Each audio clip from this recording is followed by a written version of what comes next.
Abusia ha the truth so asem asi deja.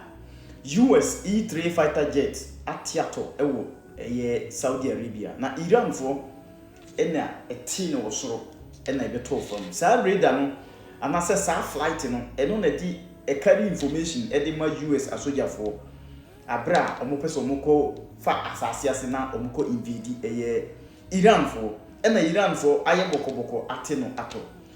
Na enipa 15 ena no omo wo sa E3 fighter jet no mu radar na sa radar no na kire kwan a asoja for no momfa so momfa ha ma momfa ha e dangerous mumuro nsu na se munuro mumpi ha e ma information e ma US for no ehu ba bi a Iran for no omo hyehyehye e na Iran for aye bokoboko e na dimakum omate sa E3 fighter jet radar no a menemu kasa sisi idea Iran for no ma me di agro enipa 15 aprepra emu 5 for there on confirm e dumi so mawu so omo so tias dia and na nyame na na be kire Iran for say obi obe attempt bia US omo ya attempt bia so omo ba wa omo nkan hu se madi kankan nipa ba kokora ensign na chi enkofi.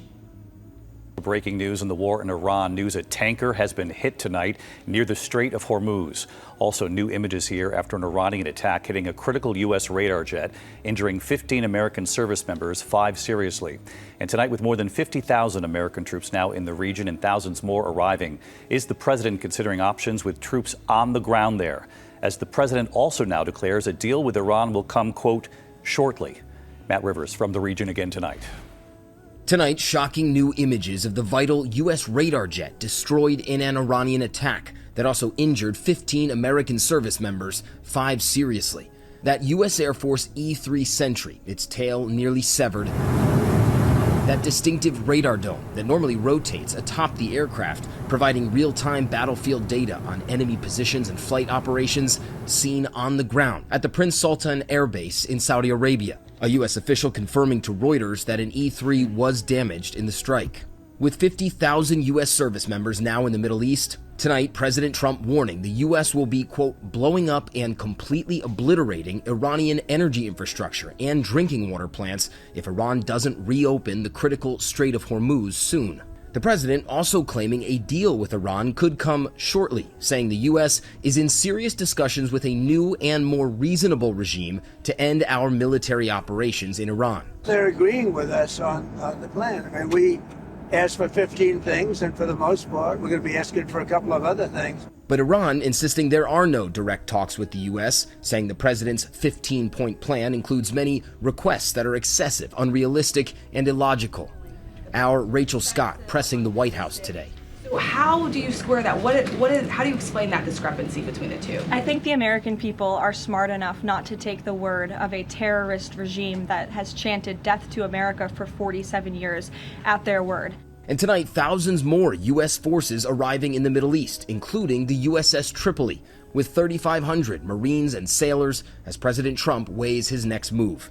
The New York Times now reporting hundreds of U.S. Special Operations Forces, including Navy SEALs, are also now in the region and could be used to help reopen the Strait of Hormuz, seize Iran's critical oil hub, Karg Island, or to hunt down Iran's highly enriched uranium. Tonight, smoke and flames billowing from this oil refinery in Israel. And as Iran launches attacks around the region, a top Iranian official tonight warning Iran is waiting for the arrival of American soldiers on the ground to rain fire upon them. And tonight, amidst all this uncertainty, U.S. crude oil prices closing above $100 a barrel for the first time since 2022, when Russia invaded Ukraine. And gas prices in the U.S. now at $3.98 on average, with many drivers across the country already paying far more than that. All right, let's bring in Matt Rivers from the region again tonight. Matt, with those prices you just reported on and all this uncertainty involving oil and gas, you have just learned tonight of a new attack on a ship near that critical Strait of Hormuz? Yeah, that's exactly right, David. Just moments ago, the UK Maritime Trade Operations Center reporting that another tanker near the Strait of Hormuz has been hit by an unknown projectile. It sparked a fire on board. A clear reminder, David, that the strait remains extremely dangerous and effectively closed. David. All right, Matt Rivers from the region reporting on the war in Iran again tonight. Matt, thank you. Abusia, aha, eye the truth so.